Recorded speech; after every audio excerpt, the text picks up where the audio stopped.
So everybody want to know how I keep whipping up everything so fast while being a CEO and a full-time artist. I'm sitting here trying to tell you that's Terrence, man.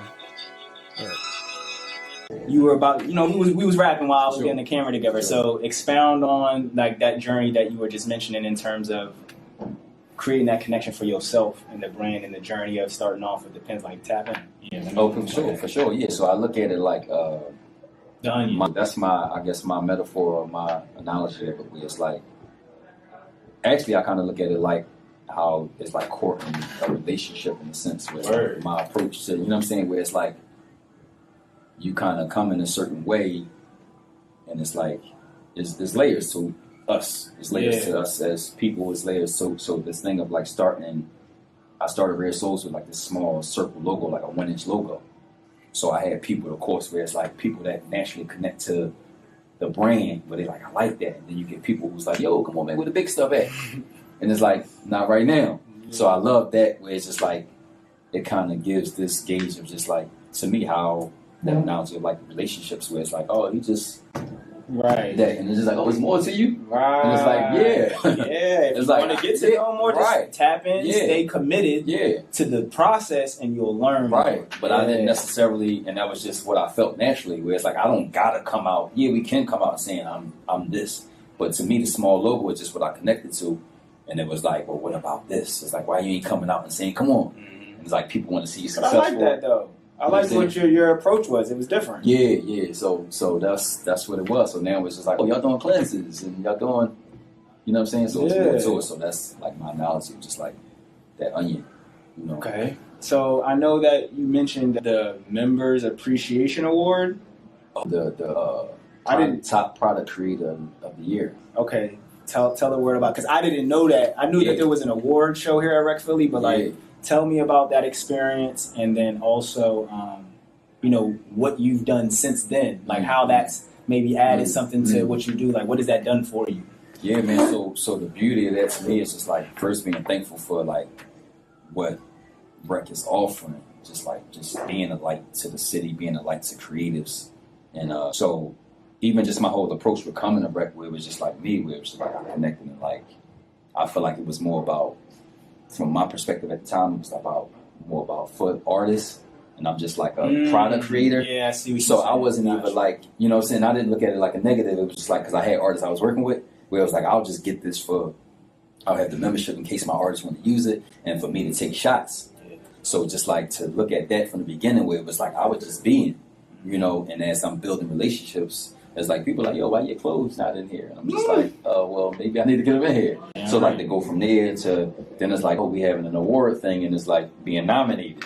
So it's just like, and it's like, damn, I'm getting product creator of the year, where, you know what I'm saying? And just the nomination alone. That alone, like, you know what I'm saying? And just to see that whole, and like they say, where it's like when we look into, we see something that we feel like is missing, and we want to kind of create that, and just for them to say, are we doing an award show? And it's just like that, that's dope, that's fire. And like you said, where it's like, damn, I'm nominated. It's like, man, that's dope. So I'm just happy to be here and be in the building. It's like, damn, I actually won. So that's fire to me. Just like, to me, it's a reflection of the work being put out and all the work I've been doing, relationships I've been building authentically, genuinely. You know what I'm saying? And to me, it's just like it sets a precedent, it sets a standard for like the following year. And it's not like it's necessarily to focus on that award again, but just like to know that that's like, it's like looking forward to like playing basketball, looking forward to a championship. Like, are we going to try to be here to win the championship? We're here to be great and offer value. And it's like, I'm looking at like the onion, where it's like, I'm just getting started to offer the value I want to offer. You know what I'm saying? So I want to focus more to be able to keep at it. And it's like, I'm thankful for that.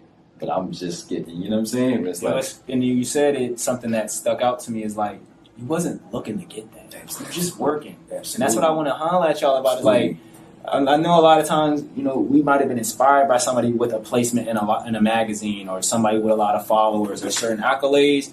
But a lot of the time, those people didn't do it for those things. They were just doing what they was doing. And I feel like this is a perfect example of that, where it was like he came in without even completely seeing himself as what is as initially or essentially being offered or whatever, right? And then like finding the placement, seeing where the mutual values and networking can occur, just doing the work, head down, and then you look up, award, right? So it's like, but that's how it works though. That's literally how it works, right? Sure. And so part of why, like, and that speaks, we talked about it a little bit before the interview started. That's why I think this is really dope conversation and why I was interested in talking to you, because I recognize the value on the walk by, right? I seen you at Life Do Grow Farm, and I was like, wow. And you know what else? I seen one of your pieces in Black and Nobel. So that's where that's where like part of the subconscious of it had hit me, right? Because I'm like walking by, and I'm like, I've seen that eye before. The Eye of Horus on a sweatshirt embroidered, right? I never saw it before. Gotcha. That, right? You're the only one who ever did it that I've seen. So it's like, you don't forget that stuff. I'm like, and when I was at Black and Nobel, I was like, I want to grab one of those, right? And then I'm seeing you in the Life Do Grow Farm, and then I'm like, oh shit, this is the creator. I'm like, looking at the table, I'm like, this your table? He's like, yeah, this is my table. And I'm like, wow. Then to top it all off, you a rep member and won an award for the quality of your product, which just speaks to what I saw as a very, very like critical and important thing for me to mention and bring you up here to talk about. So it's like the alignment and the purpose behind all of it is driven in there. And I just wanted to highlight that because I just met you like, what, a week and a half ago? Right. Energy. You know what I'm saying? It's like a week and a half ago. Right.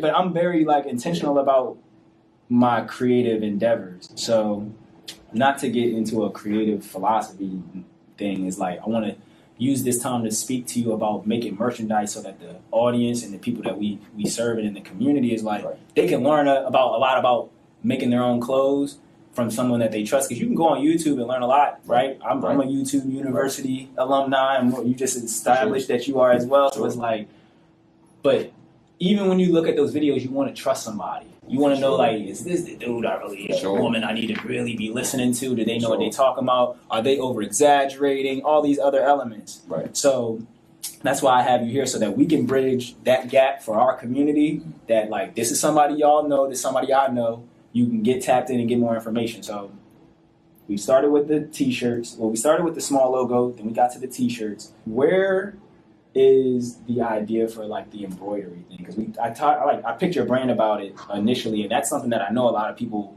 are like, I want to embroider my stuff.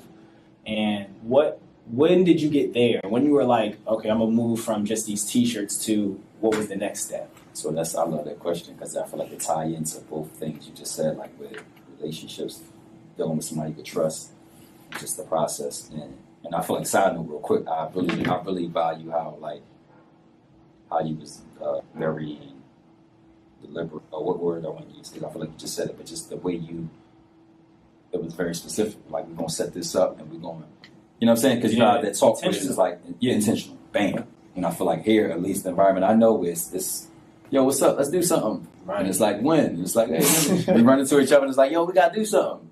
And it's like, yeah, right. So I love how it's just like, yeah, come on, let's make it. Well, I take that as a compliment. Don't lose your thought, but it's like, that's what everybody knows me for, is consistency and authenticity.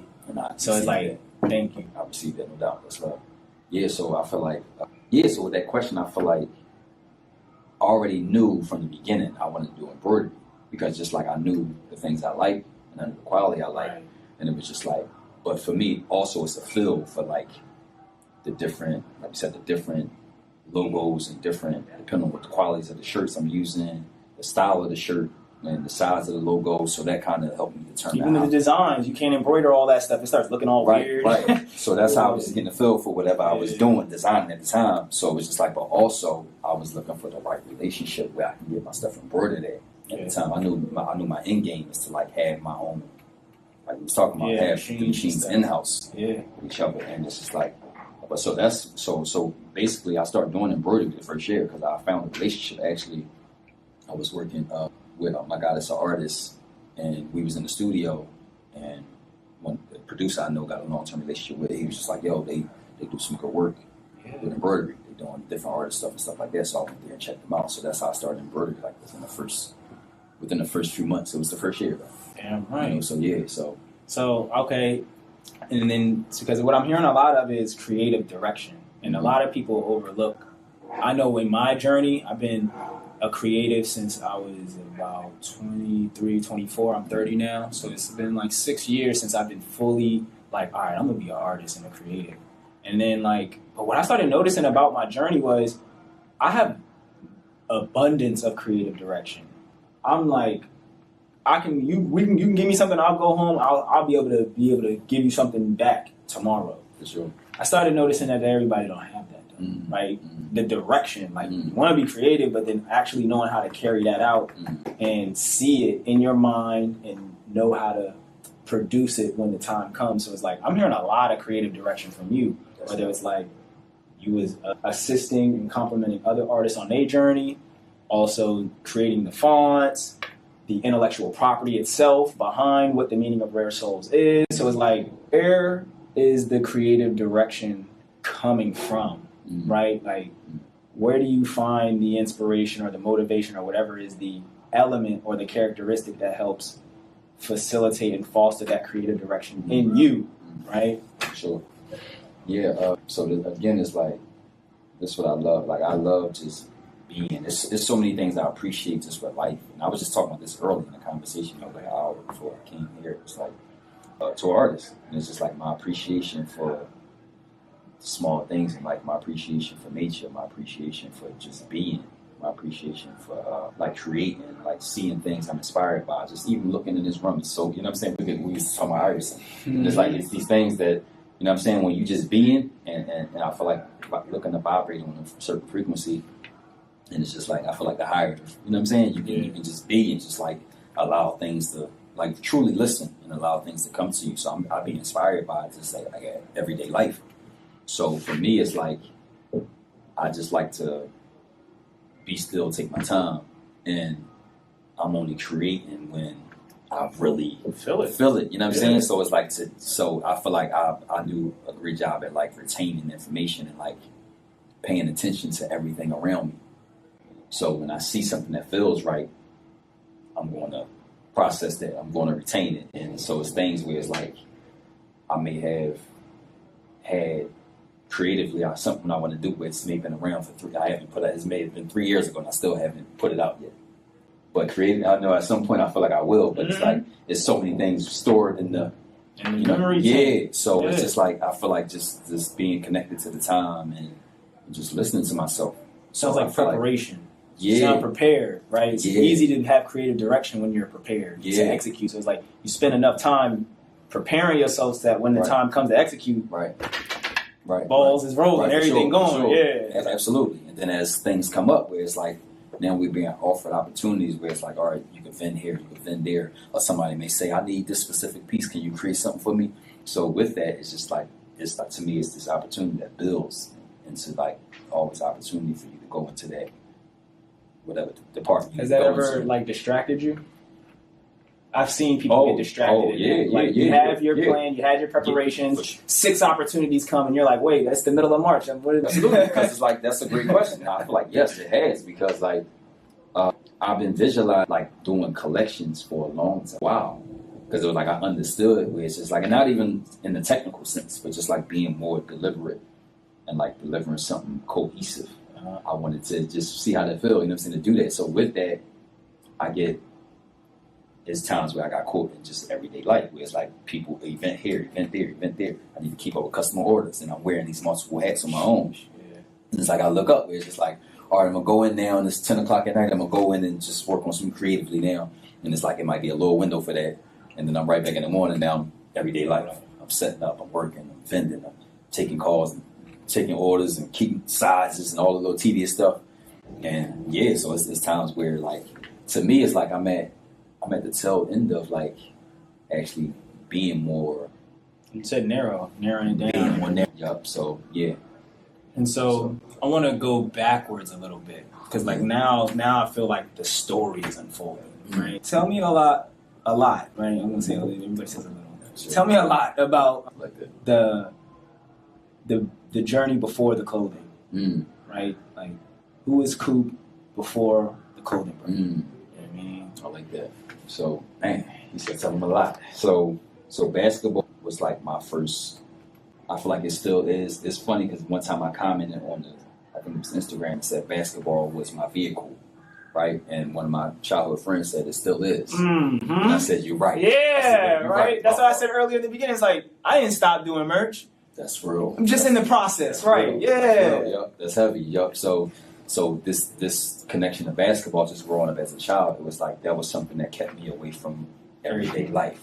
It's just like I'm fully here when I play basketball. So it was like rain, sleet, hell, snow, whatever. Yeah. I'm out here, outside, indoors, wherever I'm playing. So that was like, again, that's my vehicle. But it was like that's at the time, like me growing up, I spent a lot of time and just developing a passion for that. So, and I got to a place where I finished school out of Boston, college out of Boston. I was around like at the time like Kevin Garnett and Ray Allen and the dudes like they was there. And I had got some of them guys that dope legends. Yeah, too, so like, so basically, yeah. So I got to the place where a couple of those guys was like vouching for me, saying, "Yo, it's just timing, and you got it." Yeah. So this was like my vision of like getting to that level. So it's just interesting how I got to that level, and I always listen to my gut. Mm-hmm. And something hit me where it's like something that's kind of I couldn't understand. I'm confused. So it was like, long story short, I was getting these offers to play in different places, and me having an understanding of the business. I was a little older when I was out in Boston. I was like 23, I think, at the time, where I was finishing up like my last year. Yeah. And I was getting these offers. I understood the business. I understood my principle, my foundation. So it's just like certain things that just wasn't making sense to me. Yeah. And I had like an attorney that was like working with professionals, a lawyer, entertainment, sports lawyer. He would just tell me, yo, have them send official documents, whatever they offer you. So I remember my first offer was like to Johannesburg. Okay. And it was just like, I'm hyped. And the lawyer like, yeah, have them send official documents. And there was things like that where they like stalling out and never send official documents. Okay. So he telling me like, yeah, this is inside information, right? Yeah, like, I didn't know this is the process. Yeah, so it was like basically they was trying to backdoor me. Yeah. You know, and so I was getting things like that where I wasn't budging. I'm like, I'm gonna find a way. I'm gonna keep focused and stay on my game. So it's just like I was running into numerous things like that. So I'm like, I remember having a conversation with one of the players from the Celtics, and we had like a conversation. And he like, it hit me in a way where he was basically like, you know, it may have to be that way for you. Basically like saying like you may have to get backdoored. And I'm like, nah, we don't do that. Yeah, nah. He said, "Boy, I'm Philly. I'm not even going for this, right?" So we're talking, and it's just like we still in conversation. You know, I'm still here. Absolutely. But I'm like, he tripping. So I'm like, I'm gonna find my own way. I'm gonna find another way. Yeah. But yeah, so it was things like that. Like I said, things, and even a couple of guys sent me an agent. It was like, yo, this agent may or may not get with you, but here's his contact. Try to get with him. So it was just like a lot of that. And I was like, I'm persistent, and I'm gonna keep. So to me, it didn't really bother me. It was just like, damn, it's crazy, but I was persistent. Taking notes. Yeah, taking notes. I'm just persistent. And I had a D-League tryout summer, I think. After I graduated, I had a D-League tryout for the Boston Celtics NBA Development League team. Yeah. And I remember that, where it was a conversation where it's like you and this other guard, it's like the guys they're really looking at.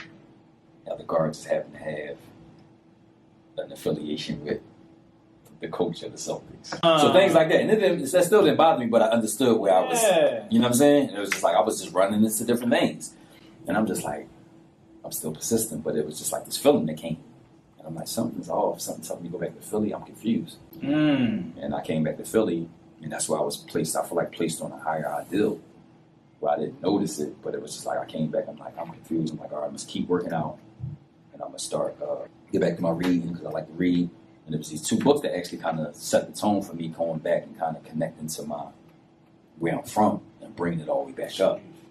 You know what I'm saying? I remember reading like A New Earth and Celestine Prophecy. Okay. And it was just like they opened something up. I'm like, I see what's going on here. And it made me go back and reflect. Can you repeat that book again? So A New Earth, that's Eckhart Tolle. That's a go. Yeah. And that was heavy for me. And then Celestine Prophecy, I forget the author name of Celestine Prophecy, but them two books I was reading like simultaneously at the same time. And I'm about to get them. That's why I was like, I'm gonna watch this back so I can get. No doubt. That's love. Yeah. So at that time, so then that's what made me realize, like, I see my purpose. I'm starting to see a different purpose, and basketball still can be my vehicle, but maybe it's not me directly playing. So even when I first was at the beginning of this, I'm still working out. I was going to the Bellevue gym at the time. That's where the Sixers used to practice at. Word. So I was going there, staying in shape, working out, playing against competition. People at that level. Right? Yeah. So, and I remember I had a foot injury. I had like this. I don't know if you heard of plantar fasciitis. it's like a real nagging, like on your hill. It's almost like a hill. I think it's hill spurs and other thing. It's like this unbearable pain when you stop cuts. You stop moving. Yeah, right. So when you playing, it's cool. Yeah. But as soon as you stop, it's like crazy. Okay. So I dealt with that for 16 months. Yeah. So at the time, it was like I remember one of my guys that played overseas. He was asking me to come to China to play. And it's the team that Marbury played for. You remember Stefan? I'm hip. Yeah, now you got me. I'm like, what? Marbury, my guy. So the team that he played for when he went to China, they was asked. I was getting an opportunity to play for that team. Mm-hmm. And again, the business side fell through. It was like I had my passport stamped and everything. I was looking to go, and some funny stuff with the agent. Funny stuff just happened, and I was just like, I'm gonna just sit out. They had my passport and everything. I had to cancel my passport and everything. They never gave my passport back. It was just like, I was just confused. So I'm just like, I had the foot injury. Never told nobody about the foot injury because I'm like, I'm going to go out here. Right. Yeah. But so I was being led in a different direction.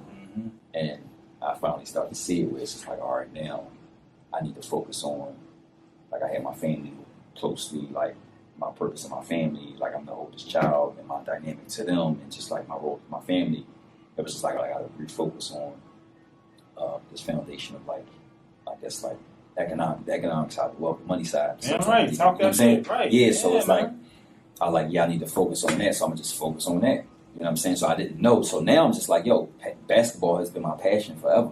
Yeah. So I'm like, damn, I don't know what direction I'm going next. But I'm going to be still and just be. I'm going to continue to be present, read, and just be. So it was like, that's where I was led into like working with my guy. I got my homie Official, childhood friend, his name Official, and he was super innovative, creative guy, and like he was working on his music. So it's like that's how we started working on music at the time, and we both had the screen print. So we went to like Blick Art. We was working on the music, we was printing up the merch for the music. Yeah.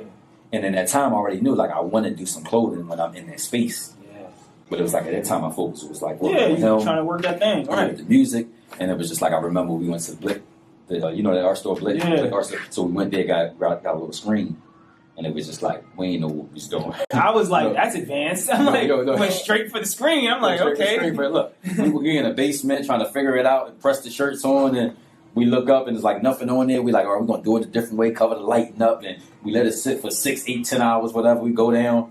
It's like a reflection of a logo on the shirt. Yeah, we like, so he stayed with it as I was like working on with him with the music, and then my other guy who was Kyrie, he was working with music as well.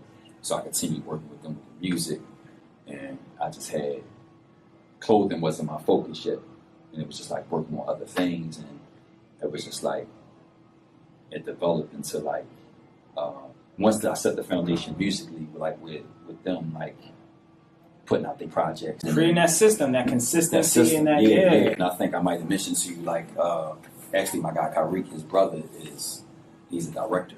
Okay. But he left straight from school, graduated, and just went out to LA and just like, I'm going to just figure it out. And by this time, he maybe like 5 years out there, and he was ready to do his first full-length film. So I executive produced the film with him. You know what I'm saying? So this is just happening where I'm not seeing it at the time. You know what I'm saying? It's just building organically. So that's how I visual components together for when you hit that same lane. Yeah. You're not even knowing that you're about to add visual elements. Yep. Right. So now as I'm reading, and I guess I'm gonna throw out another book. It was like I was reading a book called Ancient Future. Okay. That touches on the Hermetic principles. Sheesh, that's it. Yeah, and it was like that's what sparked Rare Souls. So that's what I knew what to do. It's like so now I'm just like that's hard. I'm like, I don't know what I'm gonna need this for. I'm like, that's hard. Let me write this down. Mm-hmm. And then now I'm still working with them, and I'm just like, it's a lifestyle brand. I want to do the clothing. I'm like, now I gotta as my guy Kyrie, I was still working with him and him developing. He was early, so then as he put his project out, I let him know. I'm like, yo, I'm gonna start working on this as you develop and be able to maneuver on your own. Yeah, I'm gonna start shifting this clothing aspect, and that's what I did. So then when he came out with his first project, they came out simultaneously, basically. His first project in the clothing brand, yeah. So that's how it. That's shouts out to the journey of knowing yourself enough to say no. Mm-hmm. Right, a lot of times we won't say no when we need to say no. For sure. And Like, and you know, we take opportunities and they fall short or whatever. So, but it's like I've seen consistency in like you being able to be like, nah, this is what I'm gonna do. And a lot of people don't have that, so I want to commend you on that. You know? Respect.